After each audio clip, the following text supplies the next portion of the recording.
Hello, I'm Tim Moore. It's my pleasure to present this research snapshot on behalf of professionals and researchers in early childhood intervention, or PRECI.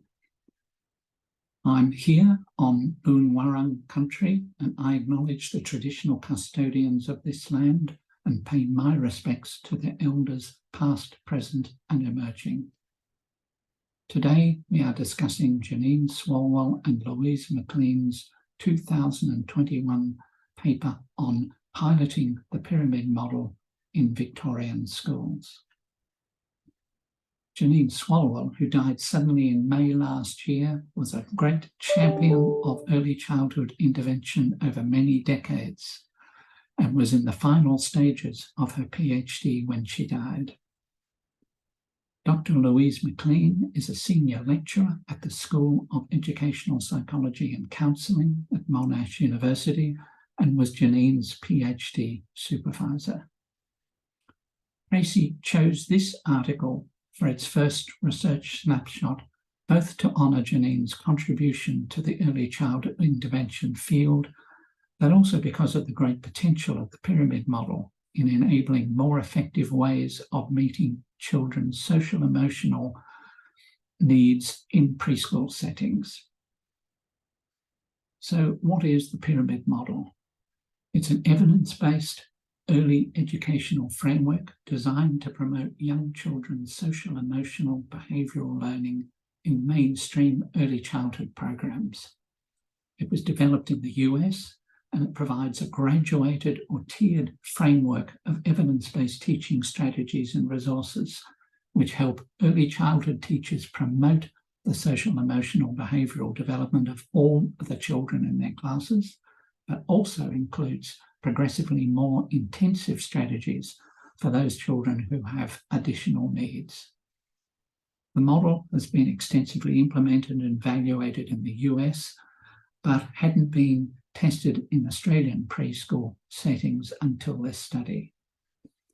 In adapting the model to Australian conditions, Janine worked closely with one of the developers of the pyramid model, Professor Mary Louise Hemeter from Vanderbilt University in Tennessee, who came to Australia several times to provide training in the model.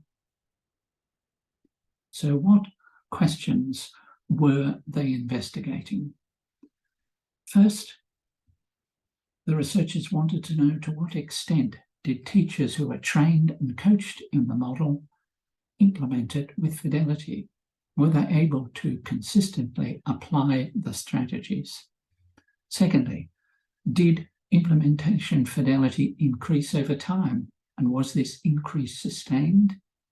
Third, were there measurable differences in behavioural change between the educators who were trained and coached in the model and those who received initial training but did not receive subsequent coaching? Fourth, did teachers' perception of the importance of children's social-emotional skill building change over time with the pyramid model intervention? And fifth, did the model intervention promote the social-emotional skills of the preschool children in their classrooms? So what did the researchers actually do? They studied 8 teachers who had 65 4 to 5-year-old children, and they were from 4 metropolitan preschools in 2 Melbourne preschool cluster groups. All groups included a number of children who spoke languages other than English, or were known to child protection services, or had diagnosed additional behavioural or other needs, including some with severe behavioural challenges. Each cluster preschool leadership nominated 2 preschools in their group, which they matched for the educator's skills and the socioeconomic status of the preschool groups. And then the schools were randomly allocated to intervention or contrast conditions. All teachers received a 3-day training in the model, but the intervention group received an additional 16 coaching sessions over the 6 months after the training, while the contrast group received no additional support. And the coaches who supported the intervention group used practice-based coaching techniques. The evaluation took the form of, well, they looked at the fidelity of teacher implementation, and that was assessed by an independent assessor who did not know whether the teacher concerned was from the intervention or contrast group, and the assessor used the teaching pyramid observation tool. The children's behaviour was assessed on 2 occasions, immediately before and immediately after the 6-month intervention, using the social skills improvement system rating scales. And the educators rated the importance of children's social emotional skills immediately before, immediately after the intervention, again using the social skills improvement system rating scales. So what did they find? Well, the intervention group teachers showed significant and sustained change in their teaching practices when compared to the contrast group. They consistently used more of the pyramid model tiered practices. So clearly, the additional coaching made a difference in ensuring consistent use of the strategies. The largest changes were in the teachers' use of intentional teaching strategies for social emotional skills. They were focusing on helping the children learn behavioural expectations, initiating and sustaining friendship skills, expressing their emotions, and socially problem solving. So intentional teaching is a key feature of successful implementation of these strategies. With regard to teachers' perceptions, all the teachers in this study increased their ratings of the importance of the social emotional skills over the course of the project.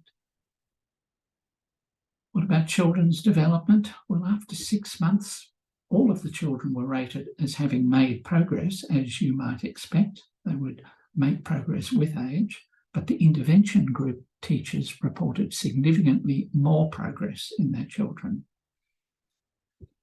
As for children with additional needs, both groups of teachers reported improvements in the behaviour of those children who had previously been diagnosed as having severe behavioural challenges, but only the intervention group educators rated these children as no longer requiring intensive intervention support. A significant finding: these children no longer presented with such difficult behaviours. As a result of the experience of this pyramid model, both the educators and the leaders became very positive about the skills being developed by both the educators and the children, and both preschool cluster groups commenced plans to implement the pyramid model in all of their preschools.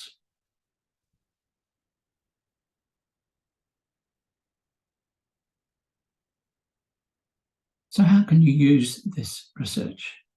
This study has provided preliminary evidence of the effectiveness of the model in enhancing preschool social emotional skills in an Australian context, whether the children were typically developing or had behavioural challenges. We need more studies of this kind to know confidently that this model can be applied across a wide range of schools. The study is valuable in showing how an early childhood setting can effectively cater for children with diverse needs.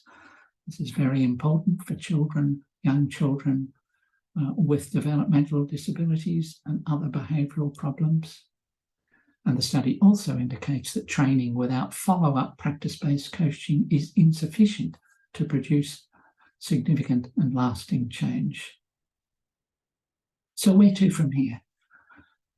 You can find resources from Pyramid Model Australia, an organisation devoted to promoting the model. ECIA VicTAS has Pyramid Model resources on their website. There is a Pyramid Model Consortium, and in the US, the National Centre for Pyramid Model Innovations has resources on their website, as does the Technical Assistance Centre on Social Emotional Intervention for Young Children. And there's the citation for the paper itself. So We hope you have enjoyed learning about the pyramid model and its application. Thank you for joining us for this edition of PRECI's Research Snapshots.